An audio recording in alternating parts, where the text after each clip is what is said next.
કલોસીઓનો પત્ર. આ સંધ્યાએ થોડી મારે માફ કરજો, થોડીક મુશ્કેલી મને પડશે, પણ પ્રભુ સહાય કરે આપણને. 9મી કલમ કલોસી 9:1 અને 9 અને 10. 10મી કલમમાં ખાસ કરીને દેવ વિશેના જ્ઞાનમાં તમે વધતા જાઓ. પિત્તર પણ આપણને યાદ કરાવે છે કે દેવના જ્ઞાનમાં, તો આપણા પ્રભુ ઈસુ ખ્રિસ્તના જ્ઞાનમાં તમે વૃદ્ધિ પામો. દેવ વિશેનું જ્ઞાન એ આપણને એની ઓળખાણ જ્યાં આપણને ઊંડાણમાં વધારે ને વધારે લાવે છે. ગઈ વખતે મેં તમને કીધું હતું કે દેવનું જ્ઞાન કે દેવની ઓળખાણ આપણને અનંતકાળના નાશથી બચાવી લે છે, આપણી શિક્ષાથી બચાવી લે છે. જો આપણે તેને નહીં ઓળખીએ અથવા તેને નહીં જાણીએ તો ચોક્કસપણે આપણે અંધકારના એ સનાતનના ખાડામાં, અનંતકાળના ખાડામાં આપણે પડીશું. બીજું આપણે જોઈ ગયા હતા કે દેવનું જ્ઞાન, દેવની ઓળખાણ આપણને જગતમાંથી છોડાવે છે. જો આપણે છૂટેલા છે, જગતમાંથી બહાર નીકળેલા છે, તો આપણે એમ કહી શકીએ છીએ કે હા, અમે દેવને ઓળખ્યો છે, કે અમે દેવને જાણીએ છીએ. ત્રીજું, દેવને ઓળખવા દ્વારા, દેવને ઓળખતા લોકો દેવ જેવો પવિત્ર છે તેઓ પવિત્ર થતા જાય છે. જેઓને પવિત્રતા પસંદ નથી, જેઓને શુદ્ધતા ગમતી નથી, તેઓએ દેવને કદી ઓળખ્યો નથી, તેઓએ દેવને જાણ્યો નથી. જેઓ દેવને ઓળખે છે તેઓ પોતાના ભાઈને પ્રેમ કરે છે. યોહાનના પત્રની અંદર કહે છે, યોહાન જો એમ કહે છે કે હું એને ઓળખું છું, પણ જો પોતાના ભાઈની ઉપર તે દ્વેષ કરે અને પોતાના ભાઈ પર પ્રીતિ ન કરે તો તે દેવને ઓળખતો નથી. તો વાલાઓ, દેવની ઓળખાણ આપણને થયા પછી ધીમે ધીમે ધીમે દેવનો સ્વભાવ આપણામાં આવતો જાય છે.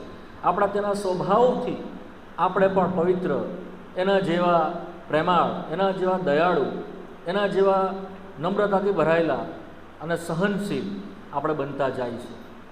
જેમ તમારો આકાશમાંનો બાપ દયાળુ છે તેમ તમે દયાળુ બનશો. જેમ તમારા આકાશમાંનો બાપ સંપૂર્ણ છે તેમ તમે સંપૂર્ણ બનશો. તો આ શરૂઆત થાય છે તેને ઓળખવા દ્વારા. તો આપણે એ વિશે જોઈ ગયા. મેં શરૂઆતમાં તમને કીધું હતું કે એના વિશેની ઓળખ ધીમે ધીમે ધીમે ધીમે વધતી જવા દ્વારા આપણે એને ઓળખીએ છીએ. બંને વાત અલગ છે. તેના વિશે જાણવું અલગ વાત છે અને તેને જાણવું અલગ વાત છે. પરંતુ જેમ જેમ આપણે એના વિશે જાણીએ છીએ દેવના વચનમાંથી, તેમ તેમ આપણે તેને ઓળખતા થઈએ છીએ. બરાબર. સેકન્ડલી, કે તેની ઓળખાણમાં અથવા તેને જાણવા દ્વારા આપણા જીવનની અંદર પરિવર્તન આવવું જોઈએ.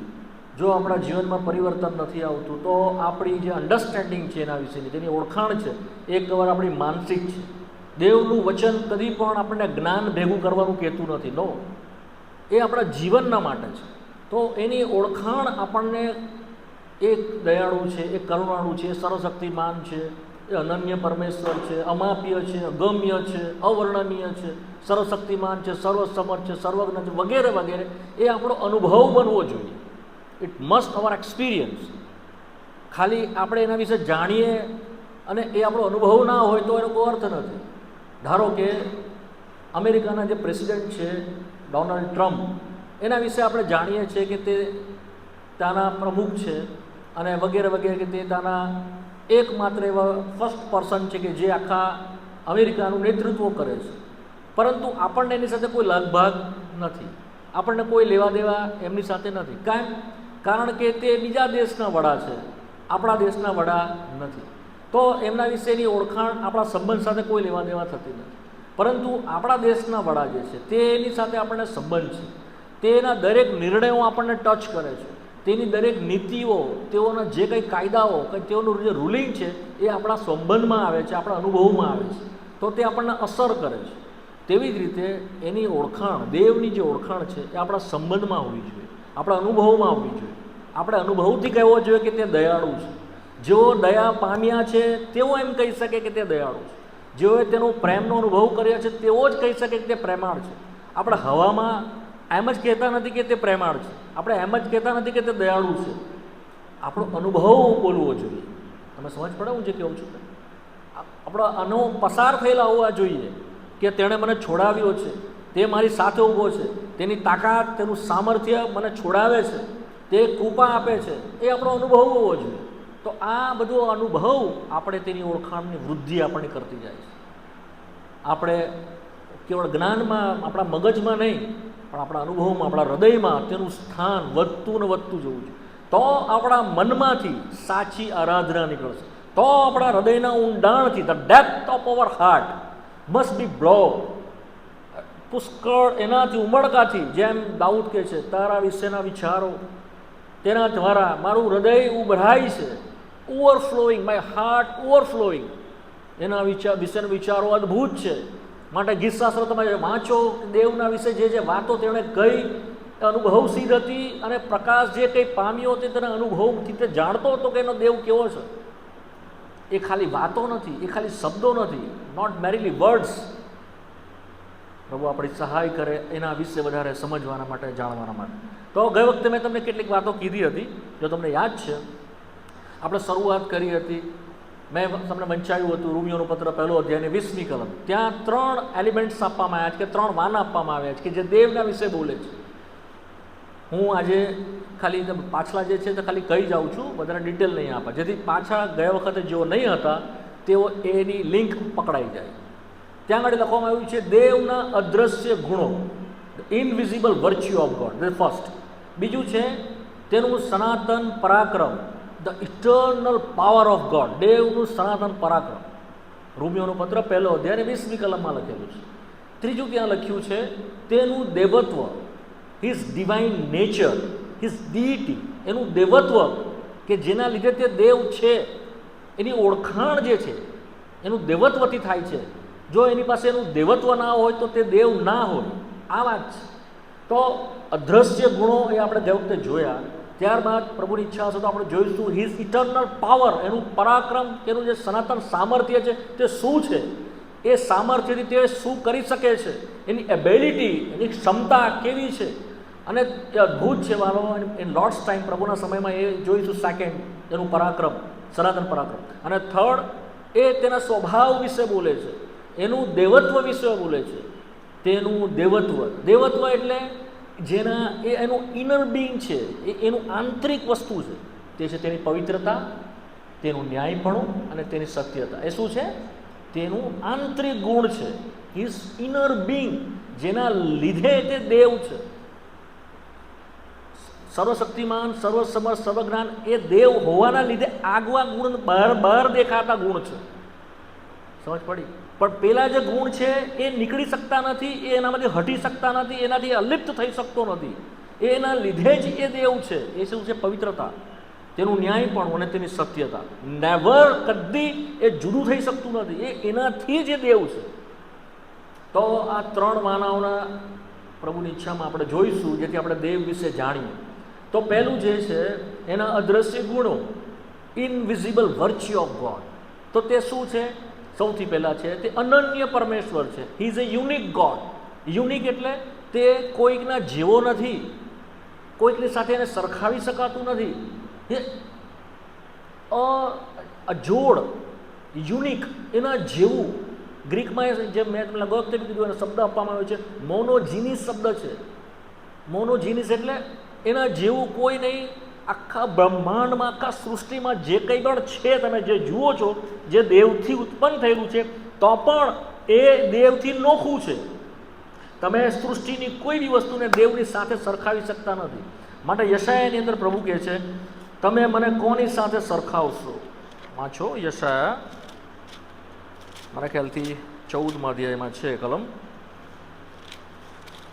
9.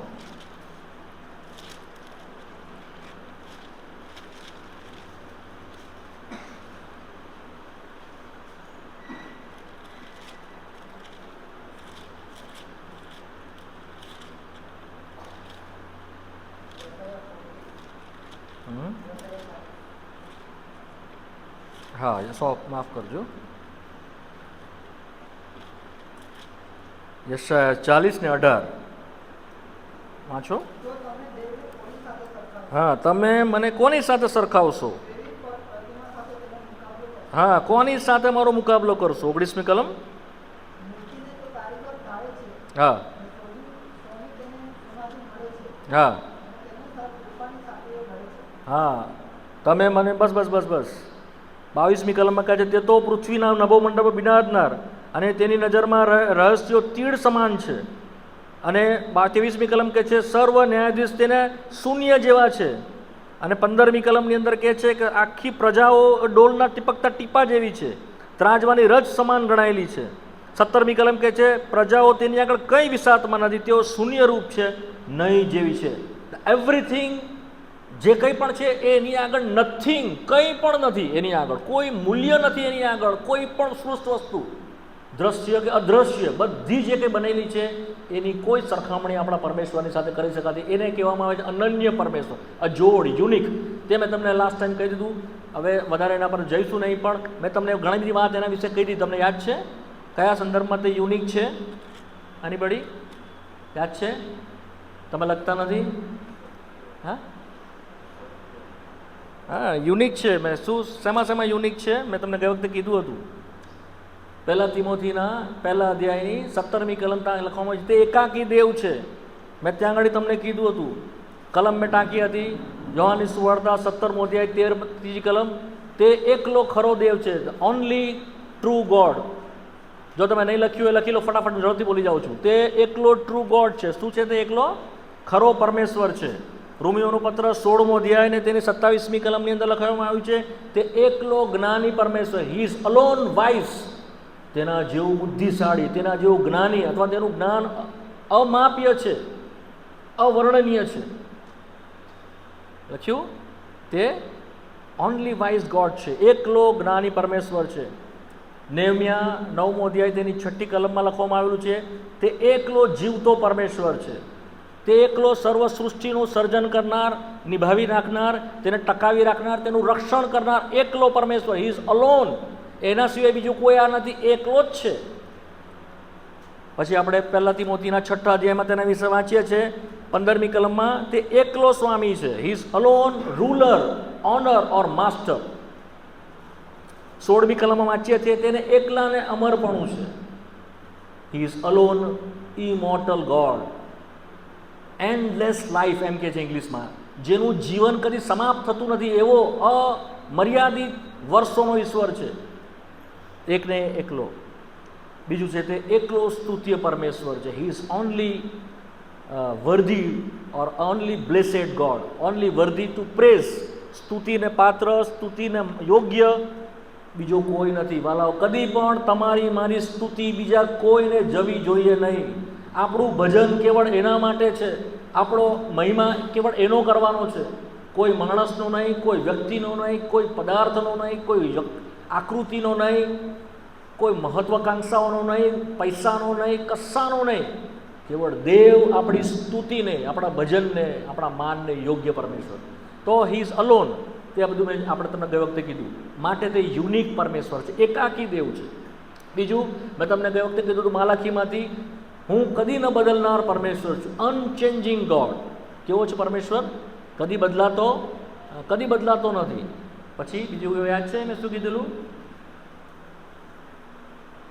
કદી નિંદ્રાવશ થતો નથી, કદી સૂઈ જતો, ઓલવેઝ અવેક, જાગતો છે. ગીતશાસ્ત્ર 121માં લખેલું છે. અને કદી બદલતો નથી, કર્મ કાં લખેલી છે? તમે આવું કરશો તો કેમ ચાલશે? તમે તો હતા જ નહીં. હા, જેવો હતા તમે લખતા નથી, કેમ કરશો? માલાકી 3 ને 14 છે મને કહી કે 6 છે. માલાકી 3 ને 6 વાંચો કલમ. હું કદી બદલતો નથી. માલાકી 3 અધ્યાય 6ઠી કલમ છે, સોરી માફ કરજો. વાંચો. હા, હું યહોવા અવિકારી છું. હા હા, તેથી તમારો સંહાર થયો નથી. એ બદલતો નથી. અવિકારી એટલે અનચેન્જિંગ, જેમાં કોઈ બદલાવ આવતો નથી. જેમાં આપણે ગીત ગાતા હતા, યુગો છે ન બદલને વાલા પરમેશ્વર, કદી બદલાતો નથી. જો એ બદલાઈ જતે તો આપણો નાશ થઈ જતે, પણ એ બદલાતો નથી. એનો પ્રેમ બદલાતો નથી. એના ચાલવાથી પડતો પડછાયો બી નથી. એટલે જ્યારે ચાલે છે ત્યારે અનચેન્જિંગ છે. પ્રકાશોનો પિતા છે, અનચેન્જિંગ ગોડ. બીજું આપણે તેને જોઈ ગયા કે તે કદી થાકતો નથી. યશાયાના 40મા અધ્યાયમાં જે પેલી કલમ લખી છે ત્યાં જ લખેલું છે, આપણો પ્રભુ કદી પણ થાકતો નથી. Never tired. આપણો પ્રભુ કદી પોતાના વિચારને બદલતો નથી. અનચેન્જેબલ માઇન્ડ, એનું જે મન છે કદી બદલાતું નથી. એણે જે ધાર્યું છે, એણે જે સંકલ્પ કર્યો છે તેની દ્રઢ નિશ્ચયતાથી તે પકડી રાખે છે, કદી એને છોડી દેતો નથી. આપણો દેવ સાથે સાથે કદી જુઠ્ઠું બોલતો નથી. શું કરતો નથી? કદી જુઠ્ઠું એનાથી બોલાતું જ નથી. જો એ કલમ સુંદર છે, વાંચીએ હિબ્રુઓનો પત્ર 6 અધ્યાય 17મી ને 18મી કલમ વાંચો. હિબ્રુ 6, 17 ને 18. હા હા, બસ આટલું. પહેલાં શું કહે છે? સંકલ્પની નિશ્ચયતા. એનો સંકલ્પ છે ને એમાં નિશ્ચય છે, બિલકુલ આમ તેમ થતો નથી. યશાયા 25 ને 1લી કલમમાં કહે છે તેણે પોતાના સંકલ્પ સત્યતાથી અને ન્યાયપણાથી પૂરા કર્યા છે. સંકલ્પ એટલે એણે એમ વિચાર્યું છે, જે ઠરાવી દીધું છે એમાં એ બદલાવ કરતો નથી. આપણે જેમ નક્કી કરીએ ને કે હું કાલે આમ કરીશ, 2 દિવસ પછી આમ કરીશ, પણ આપણે બદલી શકીએ. પરિસ્થિતિ આમ તેમ થઈ જાય, આપણી તબિયત બગડી જાય તો આપણે કરી નહીં શકીએ, એવું થાય ને. એને એવું થતું નથી. એણે જે ઠરાવ્યું છે, જે સંકલ્પ કર્યો છે, કદી બદલતો નથી. એવો એ પરમેશ્વર દ્રઢ નિશ્ચયવાળો છે. અચ્છા, બીજું શું કહે છે? 18મી કલમ. 18મી કલમ. હા, નેવર સ્પીક લાઈ. શું કહે છે? જુઠ્ઠું બોલી શકાતું.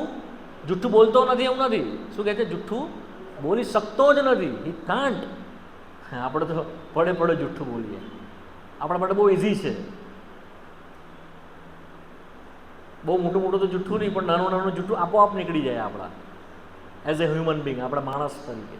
બટ આપણો પ્રભુ કદી જ જુઠ્ઠું બોલતો નહીં. જો એણે તમને કીધું કે હું તમારા માટે આમ કરીશ, હું તને છોડાવીશ, હું તને ફલાણી જગ્યાએ આવીશ, હું તને સ્થિર કરીશ, હું તને ફલાણું આપીશ, તો એ કદી પણ બોલીને ફરી જતો કદી નહીં. બોલીને ફરી જાય.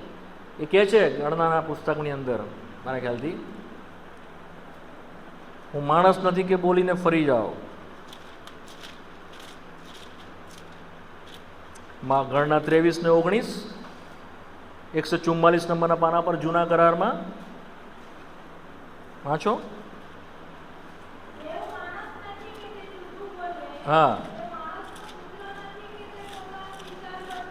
હા હા હા, એ પોતાનો વિચાર પણ નહીં બદલે, એ જુઠ્ઠું પણ નહીં બોલે, અને એ જે બોલેલું છે તે પૂરું કર્યા વગર નહીં રહે. એવો પરમેશ્વર છે. યહોશુઆમાં આવો, એની આગળ એક કલમ છે બીજું, યહોશુઆ 21 અને તેની 45મી કલમ વાંચો. યહોશુઆ 21 ને 45.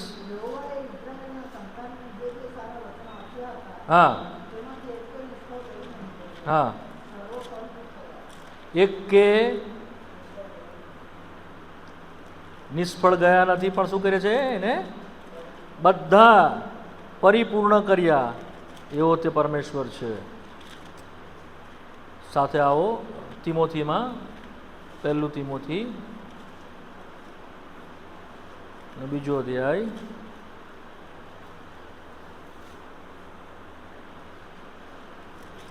બીજું તિમોથીમાં છે, 2 તિમોથી 2 અને 13મી કલમ. 2 તિમોથી 2 અને 13. હા હા, આપણે અવિશ્વાસી હોઈએ તો પણ તે કેવો રહે છે? કેવો? હા, ફેથફુલ રહે છે. તે પોતાનો નકાર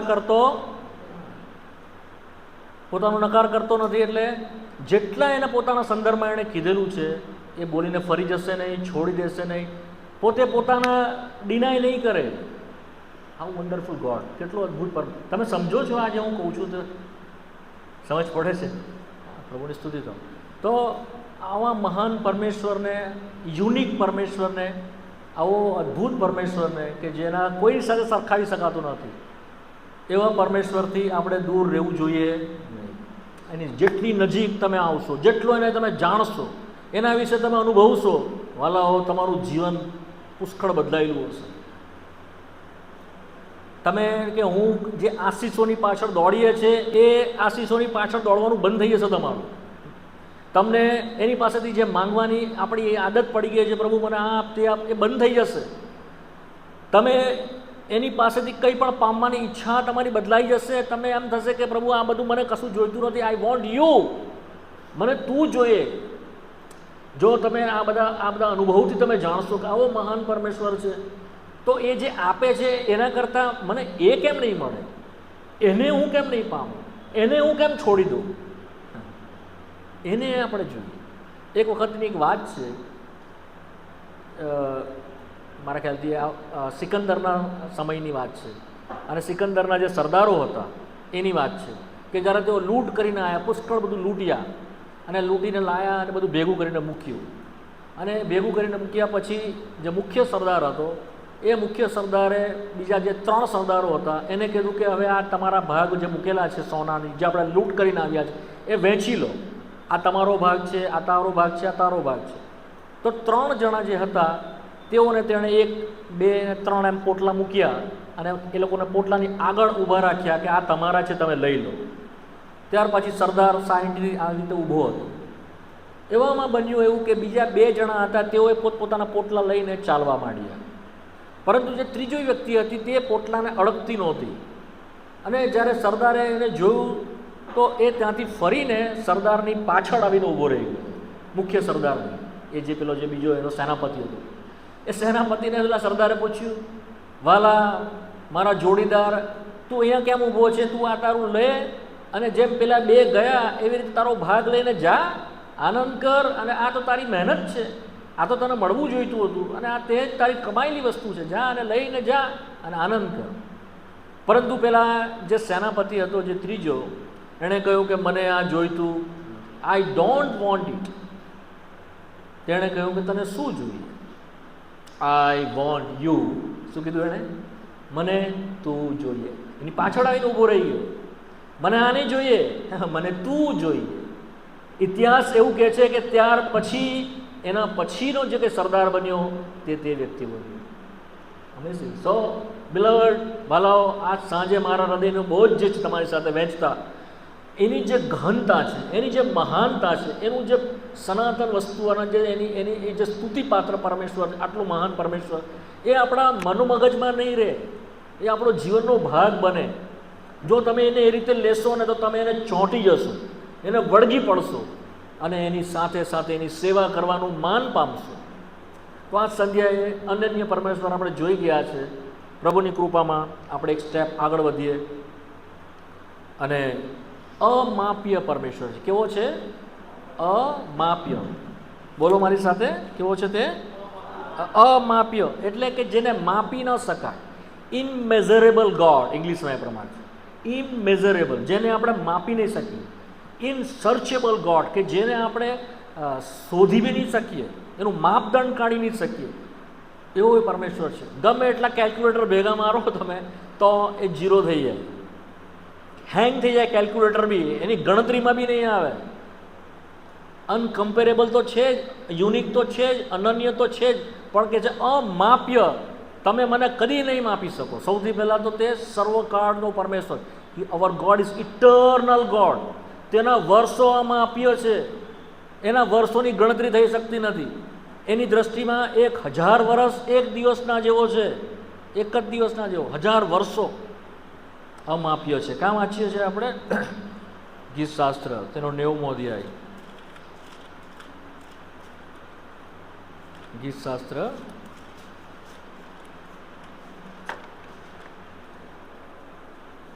બીજી કલમ વાંચો, 90:2. હા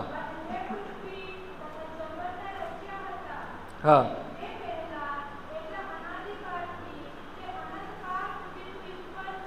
હા, અનાદિકાળથી તે અનંતકાળ સુધી તું ઈશ્વર છે. એની શરૂઆત બી નથી, એનો અંત બી નથી. એણે કહ્યું હું આલ્ફા તથા ઓમેગા, આદિ તથા અંત, એવો પરમેશ્વર છે. એ પોતે આટલા વર્ષોથી એક સમાન પરમેશ્વર છે. જ્યારે તેણે કહ્યું યાહવે એટલે કે આઈ એમ ધેટ આઈ એમ, હું જે છું તે છું. નિર્ગમનના પુસ્તકના 3જા અધ્યાયની 14મી કલમમાં મૂસાની આગળ તારે પ્રગટ થયો, તારે કહ્યું આઈ એમ ધેટ આઈ એમ, એટલે હું જે છું. યહ વહ ગુજરાતીમાં એમ છે, યહ વહ એટલે યહોવા, યાહેદ વાહેદ મૂળ ભાષામાં એ પ્રમાણે લખેલું છે. તો એનો અર્થ શું થાય છે? એની વચ્ચે તમે સર્વસ્વ મૂકી દો, તે છે.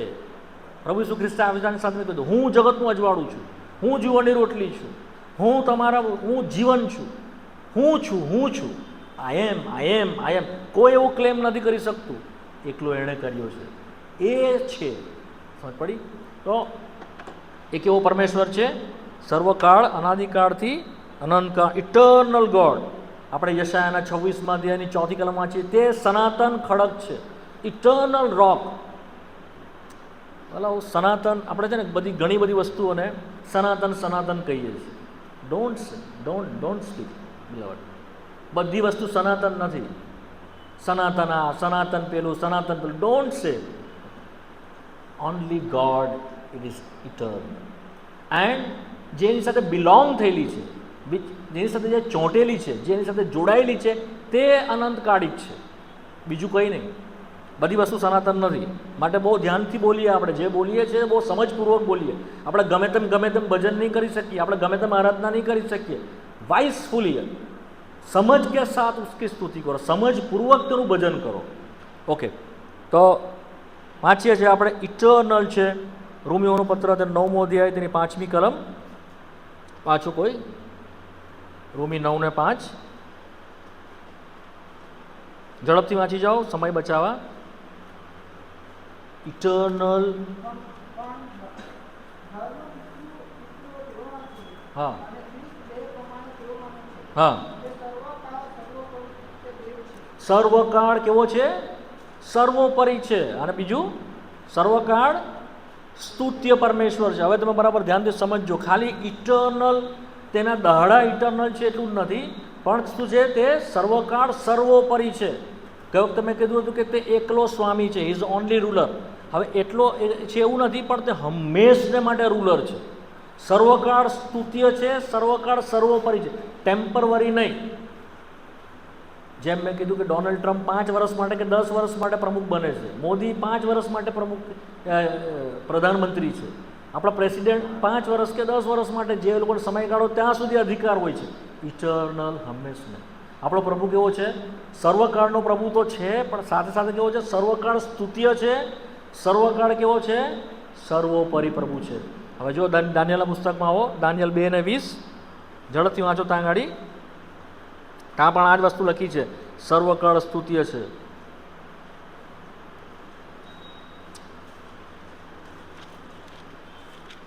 વાંચો દાનિયેલ.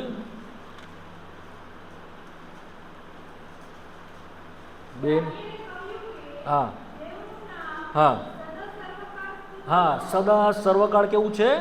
સ્તુત્ય. બ્લેસેડ ઇંગ્લિશમાં છે, વર્ધી ટુ પ્રેસ એમ કહેવાય. સ્તુતિને યોગ્ય કેવો છે? ઇટર્નલ. લાખો ને હજારો ને કરોડો દૂત સદા તેની સ્તુતિ કર્યા કરે છે, પવિત્ર છે, પવિત્ર છે, પવિત્ર છે. તેઓ પોતાનું મુખને ઢાંકે છે, પોતાના પગને ઢાંકે છે, અને પોતાને પૂરી રીતે ઢાંકી દે છે.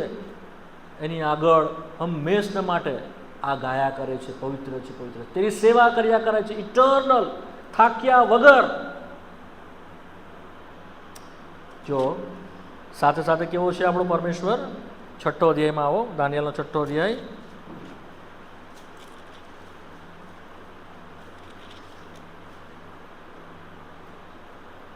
છવ્વીસમી કલમ. 6 અને 26 વાંચ. હા હા હા હા હા. સદા કેવો છે? અચળ. ઓકે, પછી હા હા. અનન્યમાં મેં તમને કહ્યું હતું કે તેને એકલાને જીવન છે, he is alone having life. એના પોતાનામાં જીવન છે, પણ અહીંયા ગાડી જ્યારે અમાપ્યમાં આપણે જોઈએ છે તો શું કહે છે? તેનું જીવન પણ સદાકાળનું છે, ઇટર્નલ લાઈફ. કેવળ તેને અનંતકાળનું જીવન છે વાલાઓ. એનું જીવન કદી પૂરું થશે નહીં.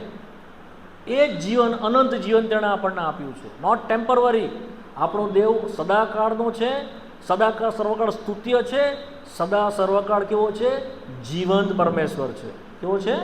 હા, હવે ત્રીજું જોઈ લો, ગીતશાસ્ત્ર 92 અને 8મી કલમ. ગીતશાસ્ત્ર 92 ને 8. વાંચો ઝડપથી, સમય મારો બગડશે તમારા, તમે બહુ ધીમું છો. હા હા, સર્વકાળ કેવો છે? હા, મોસ્ટ હાઈ ગોડ. કેવો ગોડ? હા, મોસ્ટ હાઈ. એનો અર્થ શું છે ખબર તમને? એ કદી જ નીચે આવશે નહીં, ઓલવેઝ અબવ, સર્વોપરી રહેશે ઇટર્નિટી સુધી. એ કોઈ બી અંડર સબ્જેક્શનમાં આવશે નહીં. આ બધી વાતો આત્મિક છે, ઊંડી છે, તમને સમજવામાં તકલીફ પડે, મને ખબર છે કે તમે એટલું નહીં સમજો, પણ વાલાઓ સુપ્રીમ ઓથોરિટી છે. કેવી ઓથોરિટી છે? સર્વોપરી અધિકાર કોનો છે? સર્વોપરી અધિકાર કોનો છે? એ કોઈની નીચે નથી.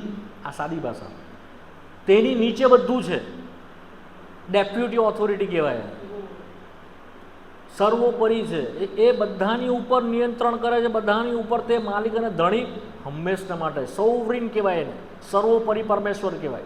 માટે એની ઈચ્છા બી સર્વોપરી છે, એનું યોજના બી સર્વોપરી છે. એનું જ ચાલવું જોઈએ, એની જ ભજન થવું જોઈએ, એની જ આરાધના થવી જોઈએ, બધા એની નીચે જ રહેવું જોઈએ ને રહે છે. બધું એના નિયંત્રણમાં રહે છે. હોલ યુનિવર્સ, તારાઓ એની આજ્ઞા માને છે, ચંદ્ર એની આજ્ઞા માને છે, નક્ષત્ર એની આજ્ઞા માને છે. સૂર્ય 1 માત્ર તેનાથી આમ કેમ તેમ થતું નથી, બધું તેને ફોલો કરે છે. એમ છે વાત, એવરીથિંગ. જો એક કલમ વંચાવું તમને, અયુગનું પુસ્તક 9મો અધ્યાય, અયુબ 9, 7મી કલમ વાંચો. હા, તે સૂર્યને આજ્ઞા કરે તો તે ઉગતો નથી. પછી હા, તારાઓને બંધ કરીને છાપ મારી દે છે. પછી તે એકલો આકાશને વિસ્તારે છે, સમુદ્રના મોજા ઉપર તે વિચરે છે. સો એ સૂર્યને કે અટકી જા તો અટકી જાય, તારાઓને બંધ કરી દે, સમુદ્ર ઉછળતાને બંધ કરી દે, પૃથ્વીના છેડાઓ સુધી યુદ્ધોને બંધ કરાવી દે. હમણાં યુદ્ધનું ચાલી રહ્યું છે ને, કોઈ યુદ્ધ અટકાવી શકે છે માણસ? નહીં. યુક્રેનની યુદ્ધ હજી નથી અટકી, ઘણા પ્રયત્ન કરે છે, પણ જો દેવ બંધ કરાવી દે તો બંધ થઈ. આ બધા મારા શબ્દ નથી, આ દેવના વચનમાં છે આ બધા. તે પૃથ્વીના છેડાઓ સુધી લડાઈઓ બંધ કરાવી શકે છે, બધું અટકાવી શકે છે. એવો પરમેશ્વર છે, બરાબર. સર્વકાળ કેવો છે? સર્વોપરી છે. ઓકે, પછી 8મો, સદા સર્વકાળ જીવન છે, સર્વકાળ સદા સર્વકાળ સ્તુત્ય છે, સર્વકાળ સદા સર્વકાળ પરમ ઊંચામાં છે. તો આ એ ઇટર્નલ પરમેશ્વર, અને તેના દહાડા પણ એવા છે. ક્યાં વાંચીએ છીએ? ગીતશાસ્ત્ર 124 ના 102, ગીતશાસ્ત્ર 102, 24મી કલમ. ગીતશાસ્ત્ર 102 ને 4, 24 અને 27, 2 કલમ વાંચી જાઓ ઝડપથી. ગીતશાસ્ત્ર 102, 24મી કલમ અને ત્યાર પછી 27મી કલમ. 2 કલમ વાંચો ઝડપથી. હા હા, તારા વર્ષો અનન્ય કે અઘતન છે, પછી અનાગણત છે. પછી 27મી કલમ. હા, તારા વર્ષોનો અંત અમાપ્ય પરમેશ્વર, એના વર્ષો કદી ખૂટતા નથી, એની મહાનતા પણ અમાપ્ય છે. ગીતશાસ્ત્ર 145, ગીતશાસ્ત્ર 145 અને તેની 3જી કલમ. હા હા, બસ બસ બસ બસ, ત્યાં સુધીના જ. અને અયુબ 11મો અધ્યાય, તેની 7મી ને 9મી કલમ.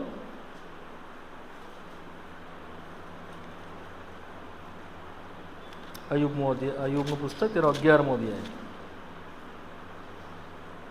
7મી કલમ વાંચો.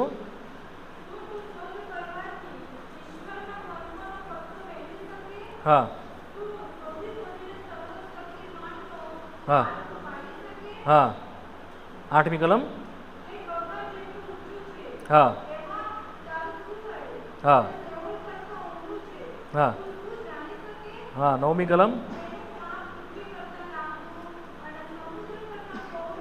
હા અમાપ્ય પરમેશ્વર પૃથ્વી અને આકાશોની લંબાઈ કરતાં પણ વધારે તેનું જ્ઞાન અમાપ્ય છે.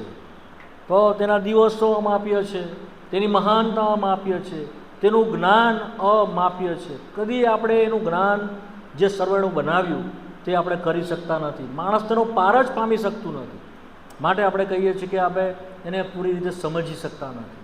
માટે અમાપ્ય છે, સાથે સાથે અગમ્ય પરમેશ્વર છે. કેવો પરમેશ્વર છે? અગમ્ય. અગમ્યનો અર્થ શું થાય છે? નોટ એબલ ટુ અન્ડરસ્ટેન્ડ અથવા તો બિયોન્ડ અન્ડરસ્ટેન્ડિંગ. આપણી સમજની પર પરમેશ્વર. કેવો પરમેશ્વર? સમજની, જેને સમજી ન શકાય એવો ઈશ્વર. અયુબનું પુસ્તક તેનો 36મો અધ્યાય અને 26મી કલમ વાંચો ઝડપથી. અયુબ 36 ને 26. હા હા તેના વર્ષોની સંખ્યા. હા, પહેલું જો અગત્યનું એ છે કે આપણે તેને કેવો પૂરેપૂરો ઓળખી શકતા. We can't understand completely. ગીતશાસ્ત્ર 135માં લખ્યું છે, પહેલી 2 કલમ, ગીતશાસ્ત્ર 135.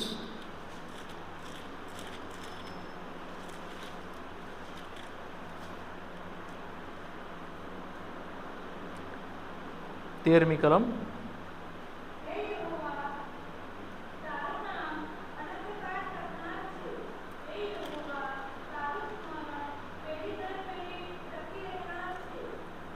ના, આ કલમ ભૂલ થાય છે મારી, માફ કરજો. અગમ્ય છે. ગીતશાસ્ત્ર 139 પણ 39માં છે લગભગ. હા, 6ઠ્ઠી કલમ. ગીતશાસ્ત્ર 139 અને 6 છે. વાંચો. સામ 139 and verse 6. ગીતશાસ્ત્ર 139 અને 6. હા હા હા, હું તેને સમજી શકતો નથી, કરી શકતો નથી. એટલે બિયોન્ડ માય અન્ડરસ્ટેન્ડિંગ, તે હું સમજી શકતો જ નથી. માટે જ્યારે અયુબને તમે સાંભળો છો ત્યારે અયુબ એના વિશે સાક્ષી આપતા કહે છે કે પહેલાં તો મેં તારા વિશે સાંભળેલું, થોડું થોડું મને ખબર પડતી હતી, પણ હવે તો હું સમજું કે હું કંઈ જાણતો જ નથી. અયુબનું પુસ્તક 42મો અધ્યાય તેની 3જી કલમ. અયુબ 42 અને 3.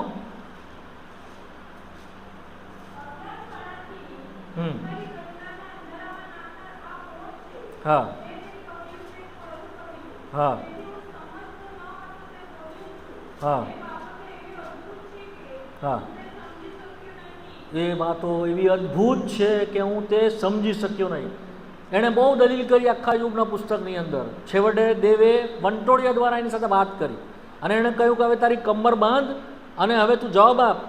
આ ઈશ્વરીય ઘટનાને અંધારામાં રાખનાર તું કોણ છે? સો દેવના કામો, દેવની વાતો સમજવાના માટે માનવીય જ્ઞાન બહુ સીમિત છે વાલો.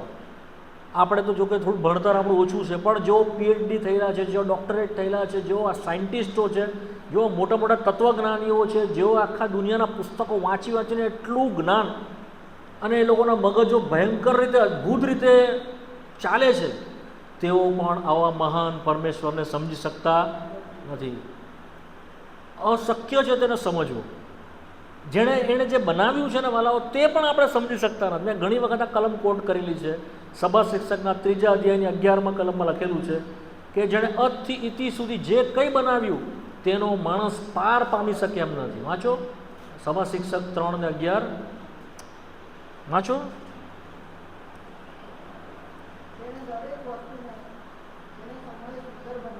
હા હા હા તેણે એની અંદર એવું સનાતનપણું મૂક્યું છે, ઇટર્નલ થિંગ્સ એવી મૂકી છે કે માણસ તેનો પાર પામી કુડન્ટ અન્ડરસ્ટેન્ડ, માણસ તે સમજી શકે જ નહીં. એ જે વાનાઓ બનાવ્યા છે, મેં તમને સમજાવતા ઘણી વખત કીધું કે જો તમે એક સામાન્ય કોઈ પક્ષી લો કે કોઈ માછલી લો કે કોઈ જનજાતિનો કોઈ કીડો લો, જો તમે એનું નિરીક્ષણ કરો કે એની સ્ટડી કરો તો આપણે એને સમજી શકતા નથી કે કેવી રીતે એ જીવે છે, એનું હૃદય કેવું છે, એનું હાર્ટ કેવું છે, એની ફંક્શન, એના શરીરની રચના કેવી છે, એનામાં આટલું કોઈ તમે વસ્તુ લો એમાં લોહીનું પરિભ્રમણ કેવું છે, આપણે સમજી શકતા નથી. આપણા પોતાના શરીરને સમજવાના માટે માણસો અશક્ય છે, હજુ સુધી તેઓ એ સમજી શક્યા જ નથી. લોહી કેવી રીતે બને છે, દે કાન્ટ અન્ડરસ્ટેન્ડ. આપણા શરીરની રચના, હાર્ટ અને આ ફેફસાઓ, આપણું મગજ, હજુ સુધી સ્ટીલ દે આર સ્ટડિંગ, હજુ પણ તેઓનો અભ્યાસ કરી રહ્યા છે કે આ શું છે, કેવું છે. કદી માણસ જે બનેલું વસ્તુ જેને પાર પામી શકતા નથી, તો જે ઉત્પન્ન કરનાર છે કેટલો મહાન હશે વાલો. આપણે તેને પૂરેપૂરો ઓળખી શકતા નથી. અયુબનું પુસ્તક તેનો 26મો અધ્યાય અને 14મી કલમ. અયુબ 26 ને 14 વાંચો. હા હા હા, તો શું છે આ બધી વસ્તુ જે બનાવી તે શું છે? માત્ર ઈશારો છે એના માર્ગોનો. હાઉ ઇટ્સ વર્ક, કેવી રીતે કામ કરે છે, ફક્ત શું છે એનું ઇંગ્લિશમાં બહુ ફાઇન છે, લિટલ પોર્શન. ગુજરાતીમાં શું લખ્યું છે? ઝીણો ગણગણાટ. શું લખ્યું છે ઝીણો? ગુજરાતીમાં ઝીણો ગણગણાટ સાંભળીએ છીએ આપણે, લિટલ પોર્શન. પણ કશું કહે છે, પણ તેના પરિપૂર્ણ પરાક્રમની ગર્જના કોણ સમજી શકે? કોણ સમજી શકે? એને સંપૂર્ણ રીતે જ્યારે ઇંગ્લિશમાં એ પ્રમાણે છે the thunder of his power, એ જ્યારે ખરેખર પ્રત્યક્ષ જો આપણી સામે હાજર થાય કે આપણે તેની સામે હાજર થઈશું તો આપણે કેવી રીતે તેને પામી શકશું, કેવી સમજી શકશું? આકાશોની આકાશ, ત્રીજા આકાશની બી પાર છે તે વાળો. આકાશ કે જે ભૂરું દેખાય છે એ તો ખાલી પહેલું આકાશ કે છે, એની ઉપર છે અંતરિક્ષ, જે છે સેકન્ડ લેયર, પુષ્કળ મોટું છે અંતરિક્ષ.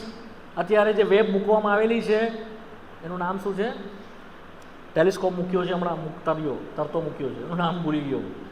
બહુ અદ્ભુત ટેલિસ્કોપ છે. એટલી બધી ગેલેક્સી તેણે શોધી નાખી, એટલું બધું બ્રહ્માંડ શોધી નાખ્યું કે આવો માપ્યો છે, અગણિત તારાઓ છે, એટલા બધા છે કે આપણે એને સમજી શકતા નથી, જાણી શકતા નથી. પણ દેવ કહે છે કે એક એકને નામથી બોલાવે છે, એક કે રહી જતો નથી, બધા તારાઓને, જે લાખો કરોડોની સંખ્યામાં છે. તો એની ઉપર ત્રીજા આકાશમાં પરમેશ્વર રહે છે, થર્ડ હેવન, વૈભવમાં અને ગૌરવમાં. પ્રભુની ઈચ્છા છે કોઈ વાર એના પર જોઈશું વાલાઓ. તો આવો પરમેશ્વર અમાપ્ય છે, અગમ્ય છે, આપણી સમજની બહાર. એક કલમ વાંચીએ, બહુ સુંદર છે. પહેલાં રોમિયોનો પત્રમાં છે, રોમિયોનો પત્ર તેનો 11મો અધ્યાય. વાલાઓ, આ બધી વાતો હું તમને એટલા માટે કહું છું, તમારો ભજનનો વિષય તે બને. શું બને? The subject of your worship. શું બને? તમારો ભજનનો વિષય. લોકોને ભજન કરવાના માટે વિષય જ નથી હોતો. શું ભજન કરું, કેવી રીતે ભજન કરું, હું શું એને કહું. લોકો દેવના વચનમાંથી જોતા નથી અને ગપ્પા મારે છે. આઈ એમ વેરી બર્ડનથી હું આ કહું છું, બહુ દુઃખ સાથે હું આ કહું છું કે લોકો દેવનું ઓળખ્યા વગર, જાણ્યા વગર, તેના વિશે કંઈ પણ ખબર નથી અને ગપ્પા મારતા હોય છે ભજનમાં અને આરાધનામાં અને સ્તુતિમાં. Don't do this. ફર્સ્ટ શીખો, એની પાસેથી સમજો આપણો દેવ કોણ છે, નહીં તો તમે એનું મસ્કરી કરશો. એવું નહીં કરીએ. આપણે દેવને ઓળખીને, એને જાણીને પછી એને ગૌરવ આપીએ, એનો મહિમા કરીએ. વાંચો રોમી 11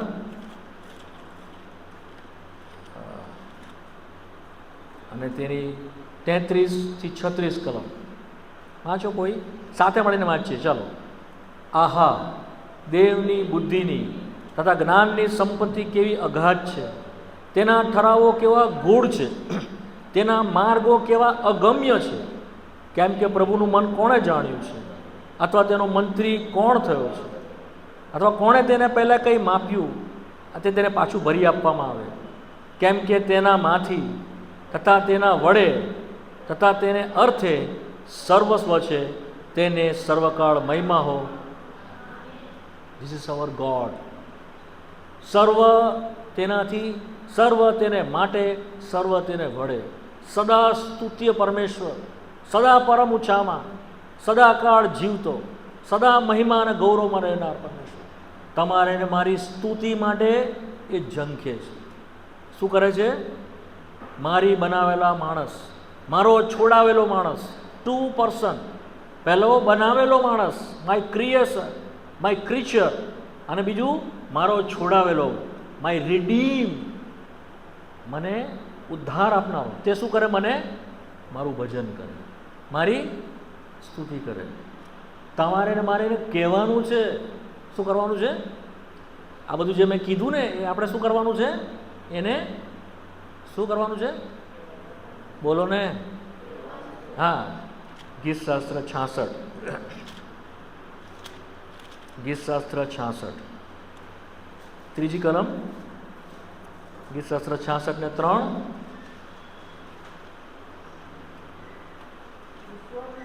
સાથે વાંચીએ.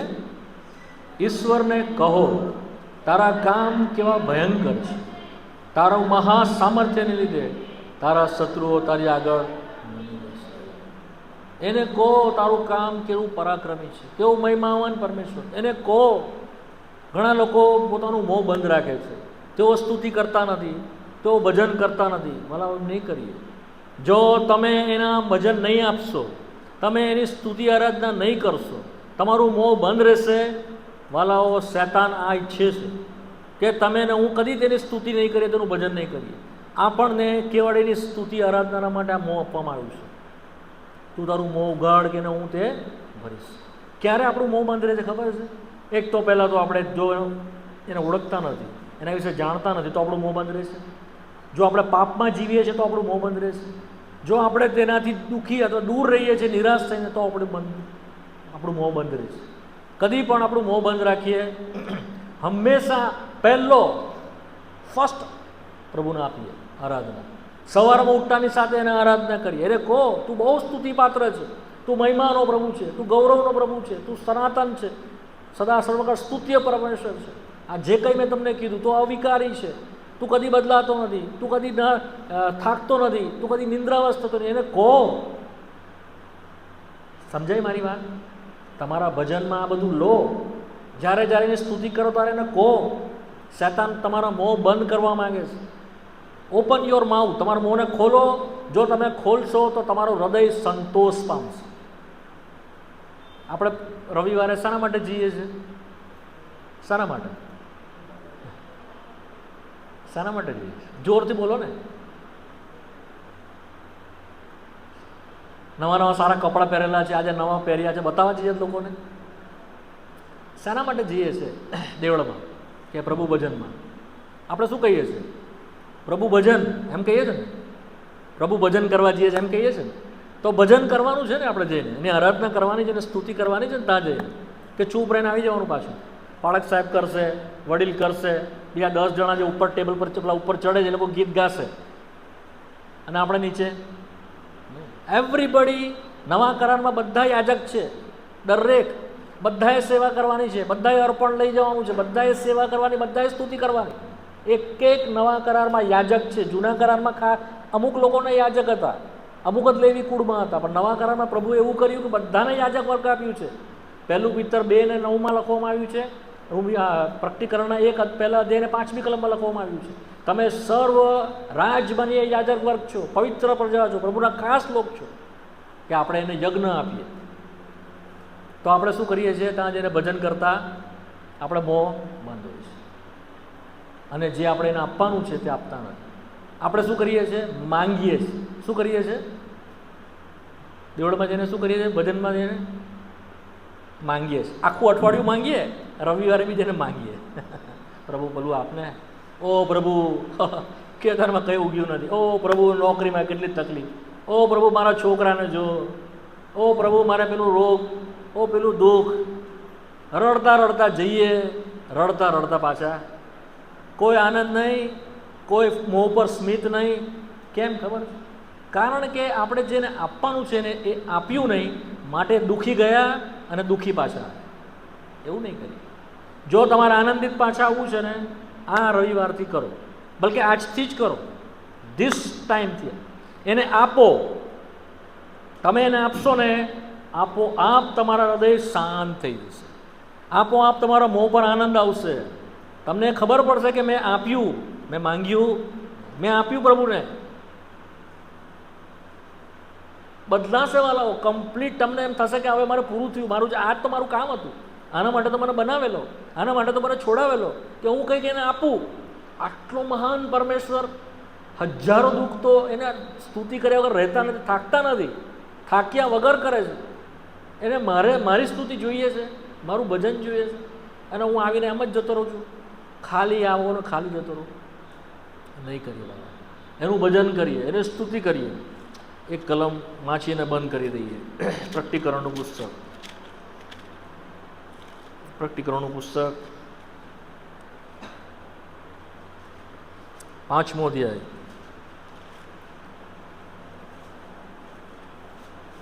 પહેલા 4થો અધ્યાયમાં વાંચીએ, 10મી ને 11મી કલમ. પ્રકટીકરણ 4, 10 ને 11 સાથે મળીને વાંચીએ. પ્રકટીકરણ 4થો અધ્યાય, 10મી અને 11મી કલમ.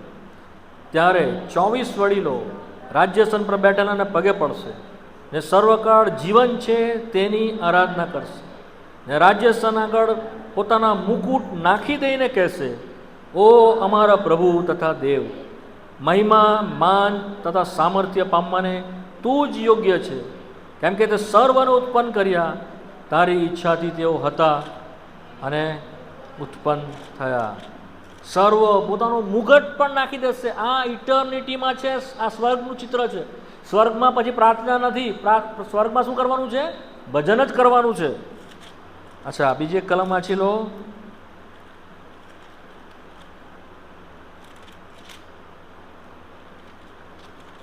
હા, 11મો અધ્યાય, 16 અને 17મી કલમ સાથે મળીને વાંચીએ. જે 24 વડીલો દેવની સમક્ષ પોતાના આસન પર બેઠા હતા, તેઓએ દંડવંત પ્રણામ કરીને દેવની આરાધના કરી અને કહ્યું કે, હે સર્વશક્તિમાન પ્રભુ દેવ, જે છે ને જે હતો, અમે તારી સ્તુતિ કરીએ છીએ, કેમ કે તે તારું મહાન સામર્થ્ય ધારણ કર્યું છે ને તું રાજ કરવા. પ્રભુ એના બહુ જ મૂલ્યવાન વચનોને આશીષ દો. આપણા મનોને ખોલે, આપણા હૃદયોને ખોલે, આપણા હૃદયો એના ભજનને સ્તુતિ આરાધનાથી ભરાવી દે. સાચા અર્થમાં સૌથી પહેલાં કે તે આપણો ઉત્પન્ન કરનાર છે, બીજું કે તે આપણને છોડાવનાર છે. આવો અમાપ્ય પરમેશ્વર, અગમ્ય પરમેશ્વર, અવર્ણનીય પરમેશ્વર, કે જેની સ્તુતિ પણ કોઈ સંપૂર્ણ કરી શકતું નથી. ગીતશાસ્ત્ર 145:3. કોણ તારી સંપૂર્ણ સ્તુતિ ગાશે અથવા તારા મહાત્મ્યને વર્ણવશે? હજારો હજાર જીવો લઈને પણ આપણે તેની સ્તુતિ સંપૂર્ણ રીતે કરી શકતા નથી. એવા આપણે પામર મનુષ્ય છીએ. જે માણસ આકારમાં પ્રગટ થયો, સર્વોપરી પ્રભુ કહે છે કે જે દેવ સમાન પકડી રાખવાનું ઈચ્છ્યું નહીં. તેણે દેવ હતો, પણ એ આ સર્વ પ્રભુતામાંથી, સર્વ ગૌરવમાંથી, સર્વ મહિમામાંથી તે નીચે ઉતરી આવ્યો. મેં જે વાતો તમને કીધી તે બધી એણે છોડી. આ વાત છે ઈસુ ખ્રિસ્ત. જે મેં તમને કીધું ને, આપણે ઘણી વાર કહીએ છીએ ને કે તેણે દેવ સમાન હોવાનું પકડી રાખ્યું છે નહીં, પણ તેણે પોતાને ખાલી કર્યો. શેનાથી ખાલી કર્યો એ સમય બધું ડિટેલમાં કહેવાનો સમય નહોતો. હમણાં હું તમને એ કહી રહ્યો છું કે આનાથી તેણે પોતાને ખાલી કરેલું. અનન્ય પરમેશ્વર, અમાપ્ય પરમેશ્વર, અવર્ણનીય પરમેશ્વર, અગમ્ય ઈશ્વર, એણે પોતાને ખાલી કરેલો આ બધાથી, અને માણસ તરીકે દાસ બનીને આવ્યો. તમને ને મને પિતાની પાસે લઈ જાય, તમને ને મને પાપમાંથી છોડાવે, તમને ને મને પિતાની ઓળખાણ કરાવે, તમને ને મને પિતાની સાથે એકજૂટ કરી દે, તમને ને મને એ મહિમામાં પાછો લાવે જ્યાંથી માણસ પડેલો છે, અધોગતિમાં, નરકને સ્વાધીન છે, તેમાંથી બધામાંથી છોડાવીને હંમેશા માટે, જેમ તે ઇટર્નલ છે તેમ આપણને પણ તેની સાથે ઇટર્નિટીમાં તેની સાથે રહેવાના માટે, અને તેનું જે સર્વ વૈભવ છે તેણે જે કંઈ બનાવ્યું છે, જે આપણા મન મગજ કલ્પનામાં બેઠું નથી તેવું તેણે બનાવ્યું છે આપણા માટે, વિશ્વાસ કરનારાઓ માટે, તેમાં તે આપણને પહોંચાડે. માટે પોતાનું સ્વાર્પણ કર્યું, સકળ દૈન્યાર્પણ કર્યું, પ્રાયશ્ચિત કરીને બલિદાનની વેદીની ઉપર વિંધાયો, કચડાયો અને ઘવાયો, અને સંપૂર્ણ થયું ત્યાં સુધી તેણે આપણું તારણને સિદ્ધ કર્યું. માલો આવો મહાન, આવો પ્રેમાળ, આવો અદ્ભુત પરમેશ્વરથી સેમ દૂર રહો છો? કેમ એનાથી દૂર જઈને જગતમાં ખોવાઈ જાઓ છો? નહીં જાઓ વાલાઓ, નહીં જાઓ. એના જેવું બીજું કોઈ નથી, એની સરખામણી કરી શકે એવું કોઈ નથી. પ્રાર્થના કરીએ.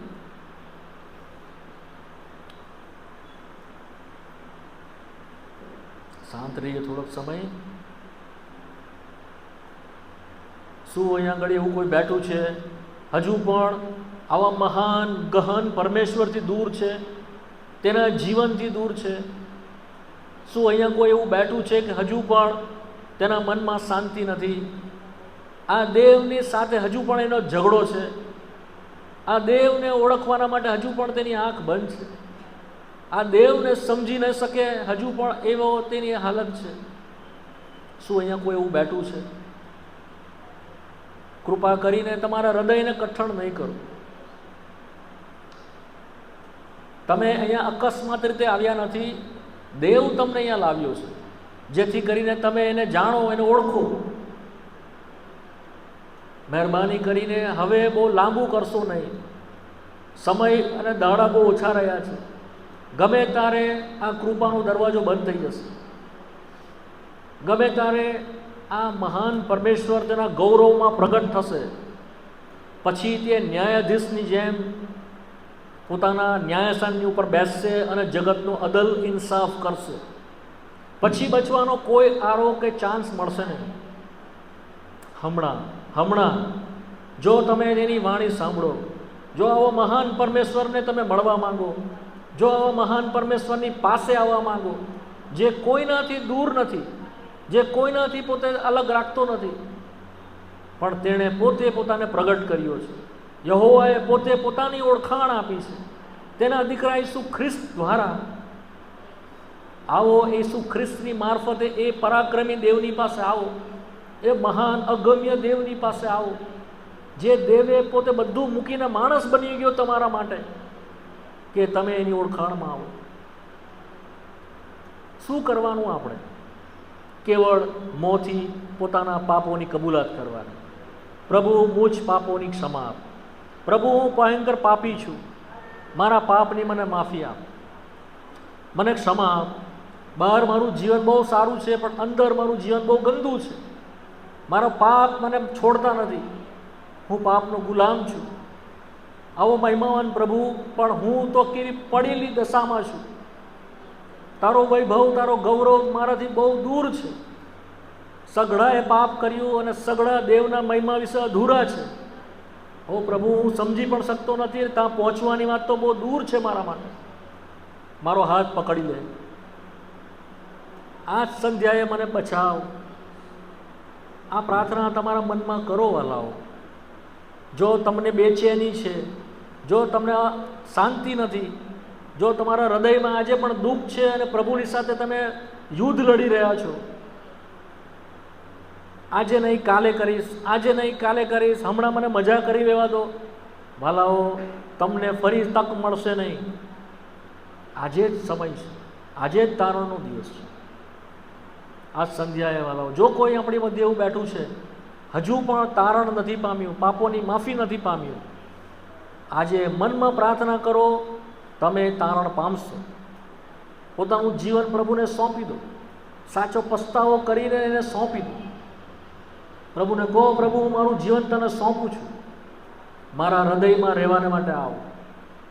જે આકાશોના આકાશમાં સમાવી શકતો નથી તે તમારા હૃદયમાં રહેવાને માટે આવશે.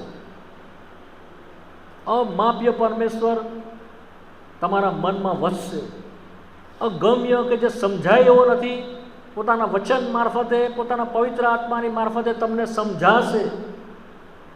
અવર્ણનીય પરમેશ્વર, તમારે એનું વર્ણન, તમારે સ્તુતિ તમારા મુખ દ્વારા એ કરાવશે. અનન્ય પરમેશ્વર, યુનિક પરમેશ્વર, એની પૂરી સમજણમાં તે તમને લાવશે.